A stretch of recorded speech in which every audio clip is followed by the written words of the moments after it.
Hello दोस्तों, आप लोग का अपने प्यारा सा यूट्यूब चैनल एग्जाम एनर्जी में स्वागत है। आज आप लोग के लिए हम ऑब्जेक्टिव का 60 गो क्वेश्चन का संग्रह लेकर आए हैं, जो हिंदी विषय का है, जो कि आपके एग्जाम के लिए बहुत अति महत्वपूर्ण है। तो हम लोग का पहला क्वेश्चन है श्रम विभाजन और जाति प्रथा। श्रम विभाजन और जाति प्रथा के लेखक कौन है ना? तो इसका सही आंसर हो जाएगा बाबा साहब भीमराव अंबेडकर। दूसरा क्वेश्चन है लेखक दृष्टि में विडंबना की बात क्या है। लेखक दृष्टि में विडंबना की बात क्या है? तो ऑप्शन बी हो जाए, आपका ऑप्शन सही होगा ए नंबर, यानी जातिवाद के पुष्पों की कमी नहीं है।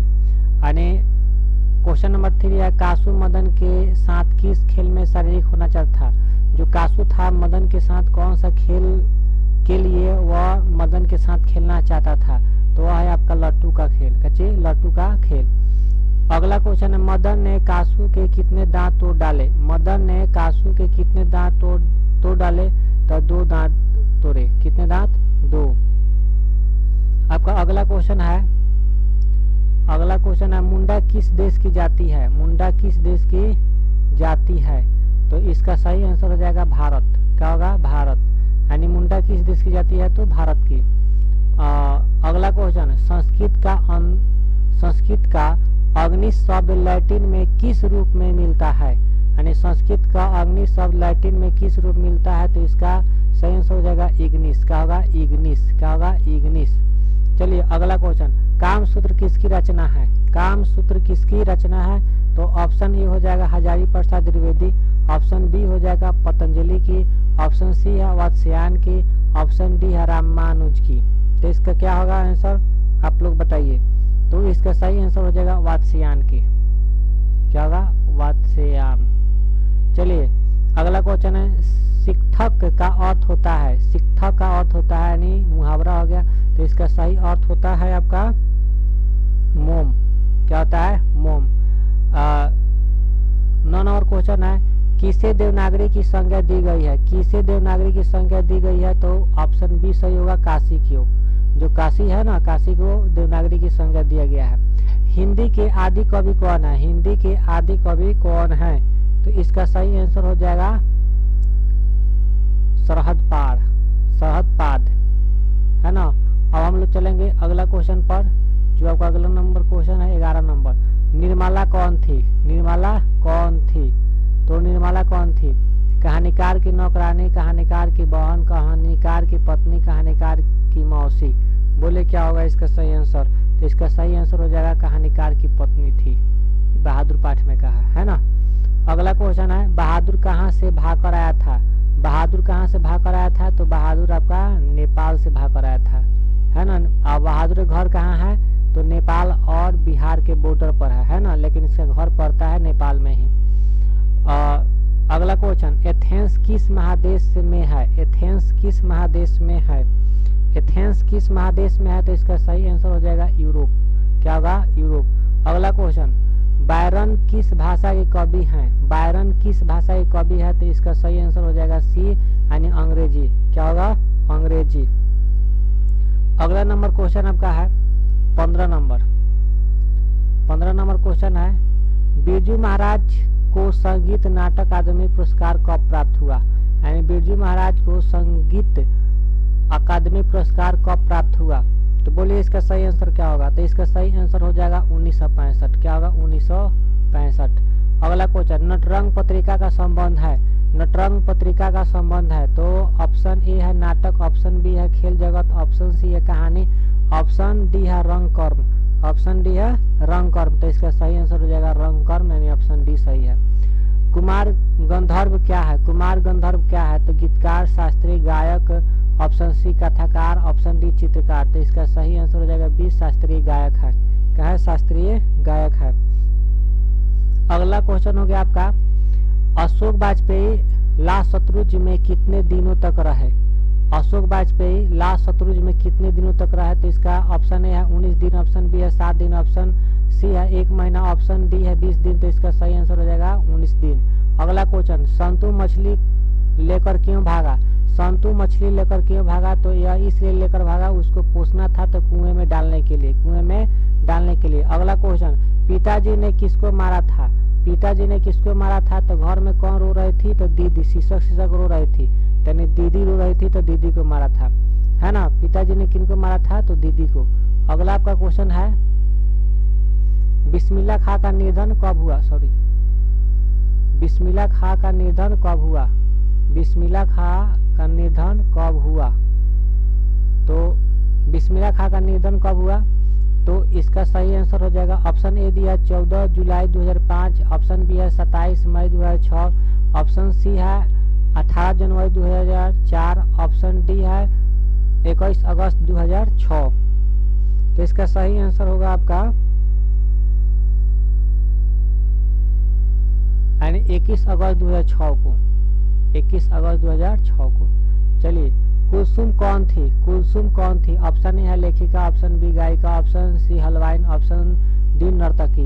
बोले क्या होगा, तो इसका सही आंसर हो जाएगा हलवाइन। क्या थी, हलवाइन। गुरु नानक की रचनाओं का संग्रह किसने किया, गुरु नानक के रचनाओं का संग्रह किसने किया, तो इसका ऑप्शन है गुरु अर्जुन देव, option B Guru Gobind Singh, option C Hardayal Singh, option D है कालूचंद्र। तो इसका सही आंसर क्या होगा, तो इसका सही आंसर होगा गुरु अर्जुन देव, गुरु अर्जुन देव। चलिए अगला क्वेश्चन, गुरु नानक की रचनाओं का संग्रह का क्या नाम है, गुरु नानक की रचनाओं का संग्रह क्या नाम है, तो गुरु ग्रंथ साहब, गुरु ग्रंथ साहब, यही इनका रचना का नाम है। आगे देखते हैं, 25 नंबर क्वेश्चन है, रसखान को किसने दीक्षा दी, रसखान को किसने दीक्षा दी, तो ऑप्शन ए है Vallabhacharya, option B Gokulanath, option C Swami Vitthalanath, option D है गोरखनाथ। बोले क्या होगा, तो इसका सही आंसर हो जाएगा गोस्वामी विठलानाथ। अगला कौन है, रसखान किस काल के कवि हैं, रसखान किस काल के कवि हैं, तो ऑप्शन ए है आदिकाल, ऑप्शन बी है रीतिकाल, ऑप्शन सी है आधुनिक काल, ऑप्शन डी है भक्ति काल। तो सही आंसर होगा भक्ति काल। अगला क्वेश्चन, स्वदेशी शीर्षक पाठ्य पुस्तक में संकलित कविता किस छंद में है, स्वदेशी शीर्षक पाठ्य पुस्तक में संकलित कविता किस छंद में है, तो ऑप्शन ए है चौपाई, ऑप्शन बी दोहा, ऑप्शन सी सोरठ, ऑप्शन डी छपै। बोले क्या होगा, तो इसका सही आंसर हो जाएगा आपका दोहा। क्या होगा, दोहा। अगला क्वेश्चन, विदेशी से कवि का क्या तात्पर्य है, विदेशी से कवि का क्या तात्पर्य है, option A Britain, option B है अमेरिका, ऑप्शन सी है फ्रांस, ऑप्शन डी है डेनमार्क। तो बोले क्या होगा, तो इसका सही आंसर हो जाएगा ब्रिटेन। क्या होगा, ब्रिटेन। अगला क्वेश्चन, भारत माता के संबंध में क्या सही है, भारत माता के संबंध में क्या सही है, शैलवासिनी, नगरवासिनी, ग्रामवासिनी, विंध्यवासिनी। तो सही आंसर हो जाएगा ग्रामवासिनी।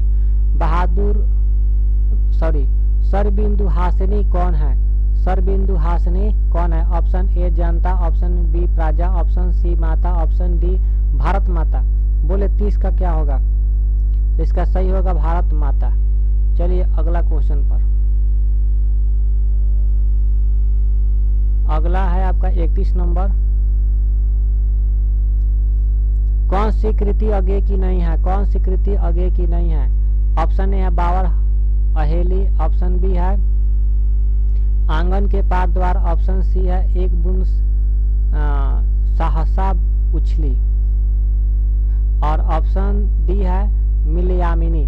तो बोले क्या हो इसका सही आंसर, तो इसका सही आंसर आपका हो जाएगा यानी मिलयामिनी, मिलयामिनी। उत्तर प्रियदर्शी किस विधा की रचना है, उत्तर प्रियदर्शी किस विधा की रचना है, तो ऑप्शन ए है नाटक, ऑप्शन बी है उपन्यास, ऑप्शन सी है प्रबंध काव्य, ऑप्शन डी है कहानी। बोलिए क्या होगा, बोलिए जल्दी। तो इसका सही आंसर हो जाएगा ए यानी नाटक। दूर से कौन लड़काता है, दूर से कौन लड़काता है, तो ऑप्शन ए है दुश्मन, ऑप्शन बी है डाकू, ऑप्शन सी है चौकीदार, ऑप्शन डी है वृक्ष चौकीदार। तो ये आपका हो जाएगा सही वृक्ष चौकीदार। अगला क्वेश्चन, कवि के अंदेशों में कौन था, कवि के अंदेशों में कौन था, ऑप्शन ए है एक जानी दुश्मन, ऑप्शन बी है एक नेता, ऑप्शन सी है एक सन्यासी, ऑप्शन डी है एक दोस्त। बोले क्या है, इसका सही आंसर क्या होगा, तो इसका सही आंसर होगा एक जानी दुश्मन, एक जानी दुश्मन। अगला क्वेश्चन है, गलत पते की चिट्ठी किस विधा की कृति है, गलत पते की चिट्ठी किस विधा की कृति है, तो काव्य संकलन की। किसका है, काव्य संकलन की। अगला क्वेश्चन है आपका, मन अर्जुन मन कृष्ण किसकी कृति है? मन अर्जुन मन कृष्ण किसकी कृति है? तो ऑप्शन ए है विवेकी राय, ऑप्शन बी है अमरकांत, ऑप्शन सी है निरुपमा स्वेती, ऑप्शन डी है अनामिका। बोले इसका क्या होगा? तो इसका सही आंसर हो जाएगा आपका, फटाफट आंसर बताइए। तो इसका सही होगा अनामिका। क्या होगा? अनामिका। पाठ्य पुस्तक में संकलित रिल्के की कविता किस भाव की है? पाठ्य पुस्तक में संकलित रिल्के की कविता किस भाव की है? आपका 37 नंबर क्वेश्चन है। ऑप्शन ए है श्रृंगार, ऑप्शन बी है वीर, ऑप्शन सी है भक्ति, ऑप्शन डी है अद्भुत। अद्भुत। बोलिए क्या होगा इसका सही आंसर? तो इसका सही आंसर हो जाएगा आपका भक्ति। क्या होगा? भक्ति। भगवान की कृपा दृष्टि कहाँ विश्राम करती थी? भगवान की कृपा दृष्टि कहाँ विश्राम करती थी? तो ऑप्शन ए है कवि के भाल पर, कवि के ओठों पर, कवि के नयनों पर, ऑप्शन डी है कवि के कंपोलों पर। तो इसका सही आंसर है कवि के कंपोलों पर। अगला क्वेश्चन, हिंदी वर्णमाला में स्वर वर्णों की संख्या कितनी है? हिंदी वर्णमाला में स्वर वर्णों की संख्या कितनी है? तो इसकी सही आंसर हो जाएगा 11। हम लोग खूब पढ़े इसको। हिंदी वर्णमाला में व्यंजन वर्णों की सही संख्या क्या है? हिंदी वर्णमाला में व्यंजन वर्णों की सही संख्या कितना है? तो 33। कितना है? 33। चलिए अगला क्वेश्चन पर। अगला क्वेश्चन आपका है 41 नंबर। जिस बच्चे के माता पिता न हो, जिस बच्चे के माता पिता न हो, इस मुहावरे का अर्थ बताइए। जिस बच्चे के माता पिता मतलब मर गए हैं या नहीं है, तो उसे क्या बोलते हैं? अनाथ। क्या बोलते हैं? अनाथ। अगला क्वेश्चन, जिसका था न मिले, जिसका था न मिले, तो उसे क्या कहते हैं? अथाह। अथाह, जिसका था नहीं मिले। दिए गए विकल्प में जो संज्ञा शब्द नहीं है उसे विकल्प का चयन करें। दिए गए विकल्प में जो संज्ञा शब्द नहीं है उसको निकालना है। तो ऑप्शन ए है हम लोग, ऑप्शन बी है छात्र, ऑप्शन सी है शिक्षक, ऑप्शन डी है विद्यालय। तो विद्यालय भी जातिवाचक है आपका, शिक्षक भी है और छात्र भी जातिवाचक है। यही आपका हम लोग नहीं होगा, है ना? इसका सही आंसर होगा हम लोग। अगला क्वेश्चन, दिए गए समासिक पद के लिए सही समास का चयन कीजिए, है ना? समास वाला पद दिया गया है, उसका समास का चयन करना है। तो राजपूत, राजपूत में कौन समास है? राजपूत में कौन सा समास है? बोलिए जल्दी फटाफट। तो इसका सही आंसर हो जाएगा तत्पुरुष। अगला क्वेश्चन, दिए गए समासिक पद के लिए सही समास का चयन कीजिए। सही समास क्या होगा? तो यहाँ पर भला मानस। तो भला मानस का उत्तर क्या होगा बताइए? तो ये आपका होगा कर्मधारय, यानी कर्मधारय समास के अंतर्गत ये आता है ना? अगला क्वेश्चन फटाफट जल्दी। हाँ, दिए गए शब्द के लिए सही पर्यायवाची शब्द का चयन कीजिए। दिए गए शब्द के लिए पर्यायवाची शब्द बताना है। जैसे कि अनुपम का अनोखा होता है ना, वैसे लालच। लालच क्या होता है? प्रलोभन। क्या होगा? प्रलोभन होगा, मतलब कि लालच दे रहा है। दिए गए शब्द के लिए सही विलोम शब्द का चयन कर। एकदम उल्टा, उपेक्षा का आगे उपेक्षा का होता है अपेक्षा। क्या होता है? अपेक्षा। निम्नलिखित विकल्पों में कौन सा एक शब्द तत्समक है? तत्समक मतलब जो संस्कृत का हूबहू हिंदी में प्रयोग किया गया हो। तो यही आपका होगा चंद। क्या होगा? चंद। अगला क्वेश्चन आपका है, नीचे दिए गए शब्दों के सही अर्थ का चयन कीजिए, है ना? नीचे दिए गए शब्दों के सही अर्थ का चयन कीजिए। तो यहाँ पर जो सबके आगे रहता हो, तो उसको नेता, अग्रणी, कप्तान और नायक, तो इसको बोलते हैं अग्रणी। ऑप्शन बी सही होगा, है ना? अगला क्वेश्चन, मूली गाजर समझना, मुहावरे का अर्थ होगा मूली गाजर समझना, है ना? तो इसका होगा कि अति तुच्छ समझना, हाई होगा आपका अति तुच्छ समझना। 50 के आपका आंसर हो जाएगा सी। अगला नंबर क्वेश्चन, अगला नंबर आपका है आत्मजी, यानी आत्मजी किसकी रचना है? आत्मजी किसकी रचना है? तो आत्मजी किसकी रचना है? तो ऑप्शन ए है सर्वेश्वर दयाल सक्सेना, ऑप्शन बी कुंवर नारायण, ऑप्शन सी मुक्ति बोध, ऑप्शन डी रघुवीर सहाय। बोले इसका सही आंसर क्या होगा?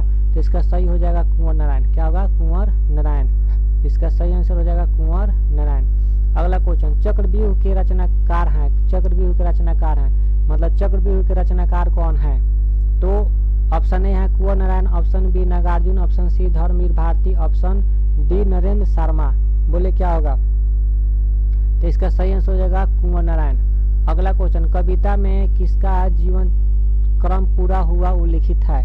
कविता में किसका जीवन क्रम पूरा हुआ उल्लिखित है? तो ऑप्शन ए मधुमक्खी का, ऑप्शन बी पतंग का, ऑप्शन सी मच्छर का, ऑप्शन डी मक्खी का। बोलिए क्या होगा? तो इसका सही आंसर हो जाएगा आपका मक्खी का। किसका? मक्खी का। अगला क्वेश्चन, बीजाक्षर किसकी कृति है? बीजाक्षर किसकी कृति है? ऑप्शन ए है Krishna Sobti, option B Archana Verma, option C Anamika, option D Snehlata. बोले क्या होगा इसका सही आंसर? तो इसका सही आंसर हो जाएगा अनामिका। कौन होगा? अनामिका। चलिए अगला क्वेश्चन की तरफ। रेनर मारिया रिल्के किस भाषा के कवि हैं? यानी रेनर मारिया रिल्के किस भाषा के कवि हैं? तो ऑप्शन ए है जर्मनी, ऑप्शन बी है French, option C Spanish, option D Greek.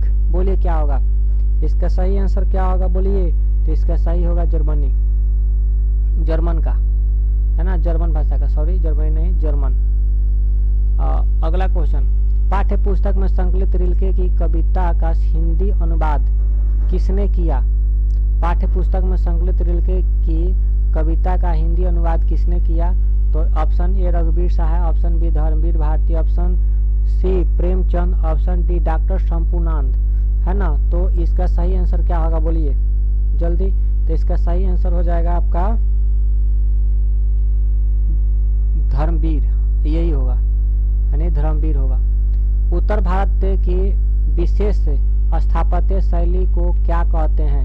उत्तर भारत की विशेष स्थापत्य शैली को क्या कहते हैं? तो ऑप्शन ए ललित शैली, ऑप्शन बी है अभिनागर शैली, ऑप्शन सी है विभ्राट शैली, ऑप्शन डी है नागर शैली। तो बोलिए क्या होगा? तो इसका सही आंसर हो जाएगा नागर शैली, है ना, यही होगा आपका। अगला क्वेश्चन है, बहादुर शीर्षक कहानी के कहानीकार हैं। बहादुर शीर्षक कहानी के कहानीकार है तो ऑप्शन ए है Amarkant, option B Rajendra Yadav, option C Kamleshwar, option D Gyan Ranjan. तो बात याद रखिए, जो व्यक्ति बहादुर बन जाता है वो होता है अमर, जो अपने गुण को बहादुर जैसा रख लेता है वो व्यक्ति का होता है अमर। तो इसका लेखक हो जाएगा अमरकांत। क्या होगा? अमरकांत। पर्यायवाची प्रयोग के आधार पर समान अर्थ न देकर कुछ और ही अर्थ देते हैं। पर्यायवाची प्रयोग के आधार पर समान अर्थ न देकर कुछ और ही अर्थ देते हैं। तो बोलिए इसको क्या बोलेंगे? ऑप्शन ए अधिकरण, ऑप्शन बी संबंध, ऑप्शन सी करण, ऑप्शन डी अपदान।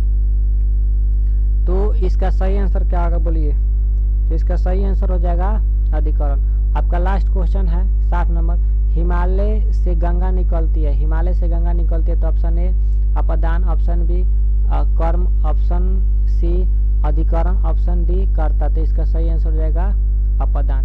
देखो हिमालय से गंगा निकलती है तो जहाँ से विदाई की बात होता है ना, विदाई जुदाई, उस सब में अपदान का प्रयोग होता है। और किसी काम करने में किसी वस्तु का, चाहे किसी व्यक्ति का, चाहे किसी जानवर का अगर हम माध्यम बना करके करते हैं, जैसे कि मैं कलम से लिखता हूँ तो कलम एक मेरे लिखने में काम कर रहा है कि नहीं? तो जो काम करने में अत्यंत सहायक हो वह करण में जाता है ना, करण कारक में। और जहाँ पर विदाई होता है वहाँ पर हो जाता है आपका अपदान, क्योंकि दोनों में सिंबल होता है, चिन्ह से ही होता है।